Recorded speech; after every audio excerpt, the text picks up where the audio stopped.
This might be the best event of 2025 so far, with the release of Aegislash, 4x Catch Stardust and XP, and so much going on. So here is your full event guide and the best tips and tricks to follow to get the most out of this event. Let's get into it. So Tuesday, July 22nd, 10 a.m. to Sunday, July 27th, 8 p.m. is going to be the Steel and Scales event. It will be debuting Honedge, Doublade, and Aegislash, which means you can finally complete the Kalos Pokedex. These are the last Pokemon we needed. It will also have a new shiny of Shiny Rookie D during the event. I'll explain how to get these Pokemon. The event bonuses, as I mentioned, 4x Catch Stardust and 4x Catch XP. These are some of the only events everybody should be playing in Pokemon Go because you can level up your account times 4. You also have increased shiny odds on Shiny Beldum and Shiny Bagon during this event. Yes, huge. Most likely a 1 in 128 shiny odds, and also increased shiny odds on Shiny Unknown U from raids, which is probably a 1 in 64. Now, as far as wild spawns during the event, we're going to see Magnemite, Dratini, Aeron, Bagon, Beldum, Ferroseed, Noibat, Rookie D, which is the new shiny, and Axew and Goomy. Yes, a lot of these had community days before, but they are rare shinies and they are strong shinies. During this event, you'll also be able to get Honedge from Go Battle League rewards from rank 6 or higher, and if you purchase a premium track, you'll have a higher chance to encounter Honedge. Once this event does end, any rank 16 or higher encounters will be able to get you Honedges as well. We'll have exclusive event field research tasks to get you XP, Stardust, and encounters with event-themed Pokemon. Event-themed collection challenges that can get you Stardust, XP, and encounters with event-themed Pokemon. The 1-star raid during the event will be Unknown U, Gibble, Clink, Dino, and the new Honedge. So yes, Honedge is going to be locked to the 1-star raids, which is annoying, but it'll probably come to the wild in the future. 3-star raids during the event will be Skarmory, Bisharp, Dragalge, and Turtonator. 5-star raids will be Lunala, which cannot be shiny, unfortunately, yet, and Mega raids will be Mega Venusaur. There will also be a Max Battle Weekend timed research available during this event, which is leading up to the Dynamax Latios and Latias weekend on July 26th and 27th. This timed research will get you a Dynamax Ghastly candies, and Max Particles. Also this week, by the way, there is a week-long bonus of 3/4 cost to unlock and power up max moves. So if you want to power some up, then you can do that this week. Okay, let's get into it. Is this new Pokemon, Aegislash, which we've waited for the longest time, any good in Pokemon Go? Well, to evolve Honedge into Doublade, it's 25 candies. Into Aegislash is 100 candies. And this Pokemon is a Steel and Ghost type. Now, Aegislash is a unique Pokemon in which, like Morpeko, it has 2 forms, a Shield form and a Blade form. And its attack and defense stats will switch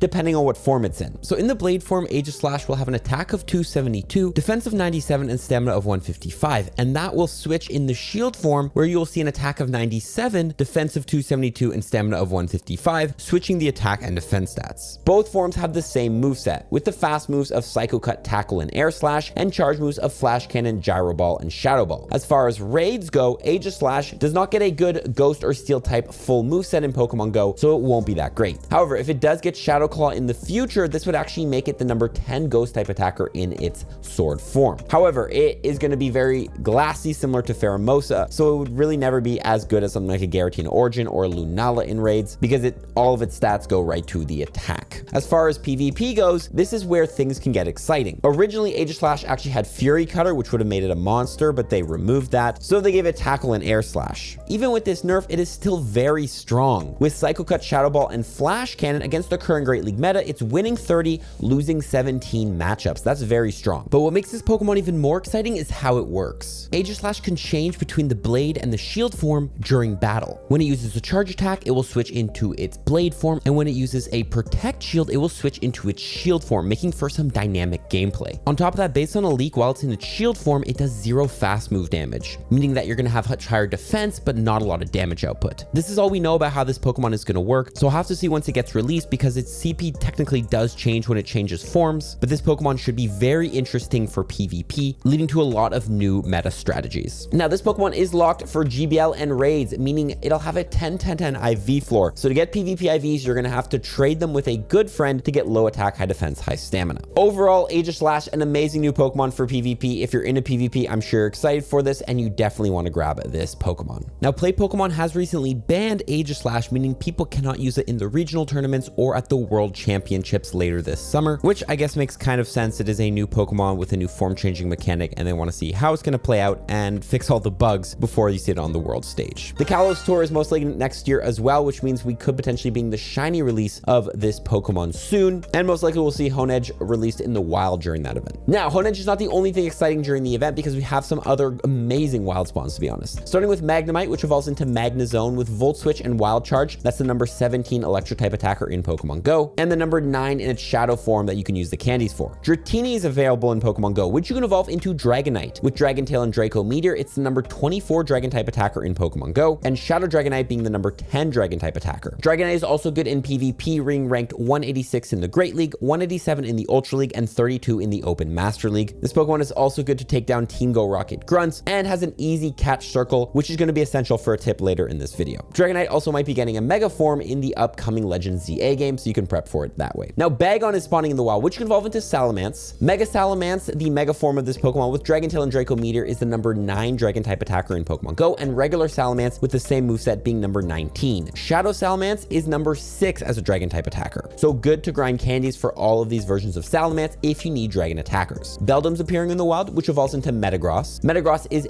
with Bullet Punch and Meteor Mash, is the number 7 raid attacker in Pokemon Go, and Metagross does have a Mega Evolution, which is not in Pokemon Go, but it has been teased on the 9th anniversary poster, and that will be the number 4 Steel type attacker in Pokemon Go. Additionally, Dynamax Metagross is an amazing, fantastic tank Pokemon for max battles, especially for the upcoming Dynamax Latios and Latias battles, so power those things up. Rookidee is appearing in the wild, which is a new shiny as well, which you can evolve into Corviknight. Corviknight is ranked 18 in the Great League and 4 in the Ultra League, a very strong PvP Pokemon. This Pokemon also does have a Gigantamax form if it ever does come in the future to grind candies for. Now, Rookidee is getting its Community Day, which it will be able to learn the Charge Attack Air Cutter, which will help it defeat Galarian Moltres, Shadow Primate, Balloos, and Annihilape in PvP. Overall, don't worry too much about grinding the shiny because it is getting its Community Day on August 30th, so you can grind the shiny then. Axew is also appearing in the wild, which evolves into Haxorus. Haxorus with Dragon Tail and Breaking Swipe is the number 16 Dragon type attacker. Goomy is appearing in the wild, which you can evolve into Goodra. Goodra being ranked 119 in the Great League, 102 in the Ultra League. Also, Sliggoo and Goodra do have Hisuian variants, which both gain the Steel type. This would have been a good opportunity to drop them, to be honest, and a lot of people thought they were going to be released, but they are not in Pokemon Go yet,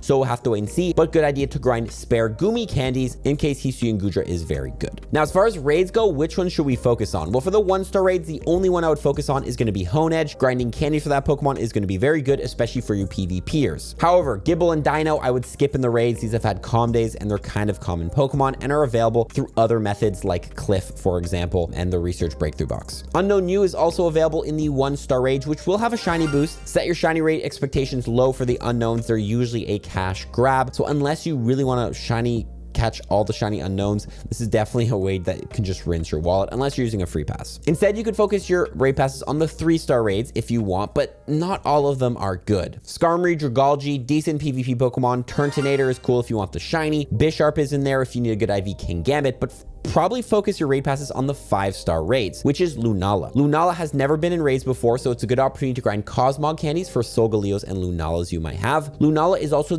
with Shadow Claw and Shadow Ball, the number 7 ghost type attacker in Pokemon Go. Very, very strong, outclassing Giratina Origin actually, and with Psycho Cut and Psychic, the number 12 Psychic type attacker. It's also currently ranked number 7 in the Master League. Also, any bad IV Lunalas you do catch, you can fuse with Necrozmas to get Dawn Wings Necrozma, because remember, the IVs are based off the Necrozma, not the Lunala. Hands down, probably the best Pokemon to raid during this event. Mega Venusaur is also in the Mega Raids, which is a good grass type attacker in Pokemon Go if you need that. Now, we can't not talk about the bonus and why this event should be played whether you care about the wild spawns or not. 4 times catch Stardust and 4 times catch XP. How do we take advantage of this? Well, first of all, in terms of XP, every excellent throw you hit during this event, you're getting 4,000. Then if you use a lucky egg, you're getting 8,000 XP during an event like this. I talked about it before, but I went from level 1 to 40 in 11 hours during an event like this. The amount of XP you can get is insane. That's 20 million XP that I gained in 11 hours. So focus on hitting your excellent throws, especially on things like Dratini, Bagon, that are easy excellent throw Pokemon in the wild. You cannot sleep on hitting excellent throws on a lucky egg. It is the best way to grind XP in Pokemon Go, hands down, full stop. But Stardust is another thing. We have 4 times Stardust during the event, which means when you catch a Pokemon, you're going to get 400 Stardust base. On a star piece, 600. If that Pokemon is weather boosted, 750 Stardust per catch. This event is insane for the amount of Stardust you can gain, as on a star piece, you're getting ×6 Stardust. Certain Pokemon in Pokemon GO give you boosted Stardust. Like for example, Combi giving you 750 Stardust per catch and Audino giving you 2100 Stardust per catch. If you are lucky to find a Audino or a Combi nest during this event at a local park or a park near you, you can grind insane amounts of Stardust. For example, an Audino catches 8,400 Stardust per catch, 12,000 on a star piece. There's also the task right now in field research, hatch an egg, which has a 1 in 6 chance of getting you a Trubbish, that's 750 Stardust, a Chimecho, 1,000 Stardust, or an Audino encounter. If you've been following my tips as well, you might have stacked some of these Pokemon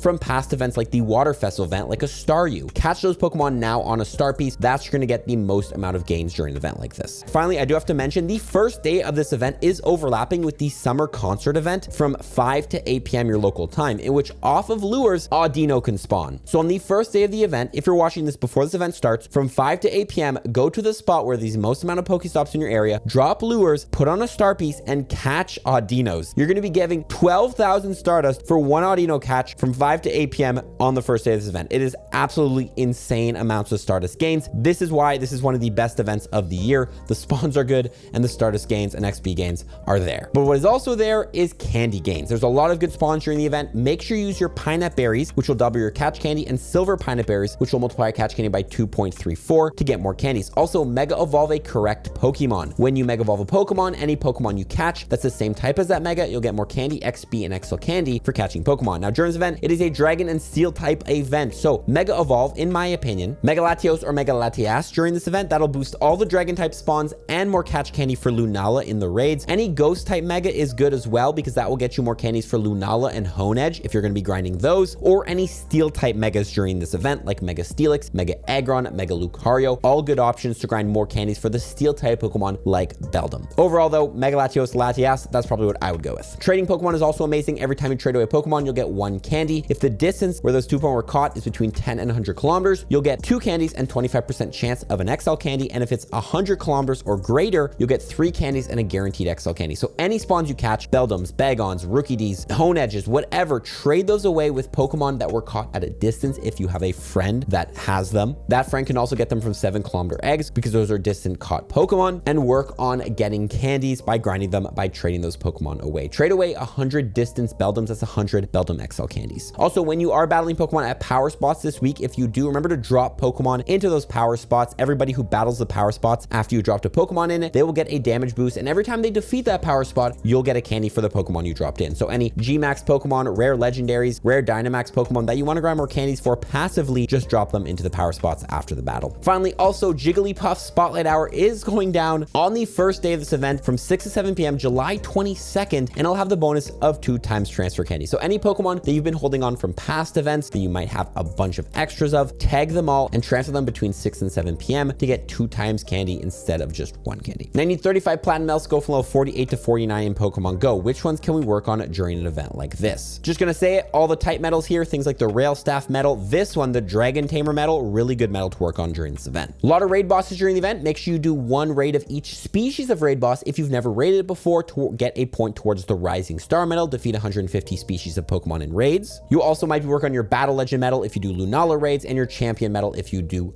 Honedge raids. Finally, remember to drop into showcases to work on your showcase star medal, win 100 Pokestop showcases. Again, always go to the showcases that are out of the way, not on the obvious route. That's going to be the least amount of people in there and the higher chance for you to win. Now, remember to go into your advanced sections before this event and download all assets. It'll download all the assets to your phone, so your phone's not pulling them off the internet for a smoother gameplay experience. Definitely do this before the event starts. Also, while you are grinding the event, if you are grinding wild spawns, activate Palkia's Spatial Rend Adventure Effect, which will double your spawn distance from 40 to 80 meters. Really good adventure effect to get more wild spawns if you really want to grind those wild spawns and those candies, because the more spawns you see, the more candy, XP, XL candy, more excellent throws you can make, the more Stardust you can collect during this event. If you are going to be raiding though, I would focus on the Ice Burn or Free Shock adventure effect from Black and White Kyurem. Ice Burn gives you a 1.5 times catch multiplier and slows down the catch ring, and Free Shock will paralyze the Pokemon and give it 1.25 times catch multiplier. Really handy adventure effects, mainly for catching legendaries like Lunala in raids, but also good if you want to just be be more efficient in the amount of catching you're doing, and these do apply to auto catchers as well. Ice Burn is also very useful to slow down that catch ring to make it easier to land those excellent throws so you can get that 8,000 XP on a lucky egg per excellent. Now, how to use lucky eggs and star pieces the most efficiently? Well, in comes party play. When you party up with 4 trainers in a party and you share items with them through the party, you will get more out of your items. Share 1 lucky egg and everyone's gonna get 15 minutes of lucky egg. If you used it on yourself, you'd get 30 minutes. With this knowledge, we can all share items to get more out of our items. If everybody in a party shares 4 lucky eggs and 4 star pieces, everybody in that party will get 4 hours of lucky egg and 4 hours of star piece, making for much better value on those premium items. So if you're gonna be grinding XP or Stardust during the event and going on a grind for whatever event you might be playing, go with some friends. If you have them, share items, and that's how you get more out of your lucky eggs and star pieces and spend less on them. Now remember, raid hour July 23rd, 6 to 7 p.m. will be featuring Lunala. If you want to get a bunch of raids in and candy for Lunala, definitely play that event. And there's a couple buddy evolutions we can make during this event. If you want to evolve Galarian Farfetch into Surfetch, you need to make it your buddy and land 10 excellent throws. Very possible during the event, especially because you're going to be aiming for those excellent throws, right? Get that XP. Charcadet into Armarouge needs to be your buddy and you need to defeat 30 psychic types, and Cerulege 30 ghost types. Lunala is literally a psychic and ghost type. So if you want to evolve a Charcadet during the event and you're going to be raiding Lunala, make it your buddy. Poipole needs to be your buddy and you need to defeat 20 dragon type Pokemon during the event into Naganadel. Bunch of dragon types during the event. So go ahead if you want to evolve Poipole, do it during the event. And Bisharp into King Gambit, you need to make it your buddy and defeat 15 steel or dark type raid bosses or max battles. We have Clink, Honedge, Skarmory, and Bisharp all in raids to do that. Finally, always attend campfire meetups if you want to get the most out of Pokemon Go. Honestly, I should just say attend any meetup. If you go into campfire, sort by meetups, you can look for different meetups and where trainers are going to be corralling. This is where you can make friends, raid, trade, all that stuff. But if you look for the one hosted by a community ambassador, these are established groups. And if it has a reward tab, there's going to be rewards for checking in at that meetup. Go to that meetup through campfire, you can check in, and then in Pokemon Go, you will get special rewards depending on what event it is. For a Spotlight Hour on July 22nd, you'll get a timed research that will get you a free Super Incubator. For Raid Hour on the 23rd, you'll get a timed research for 1 free Raid Pass. And Dynamax Latios and Latias Max Battle Weekend on the 26th and 27th, you'll get 800 max particles each day for an extra max battle during that event. Also, you get 25% less egg incubator distance when in a party at a community ambassador meetup. So that's just a nice little thing. Nonetheless, watch these other 2 videos on screen. If you learned something from this video, you'll definitely learn something from that video as well. And enjoy this event. Enjoy it because we don't get events like these very often. Follow for tips. Peace.